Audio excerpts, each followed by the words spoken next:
Theresa Swayne. I'm the Technical Director of the Confocal and Specialized Microscopy Shared Resource at the Columbia Cancer Center.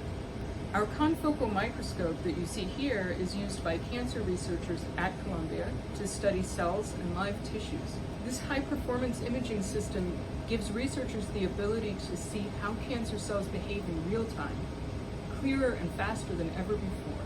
And our role is to help cancer researchers make the most of this technology. We help them take great pictures and movies and then work with them to interpret what they see. Images are an incredibly rich source of information for researchers. So microscopy is a basic part of the cancer research toolkit. Using our microscopes and our data analysis, we can visualize how DNA mutates and is repaired. And ultimately, this helps them develop new diagnostic tools and targeted therapeutics for fighting cancer.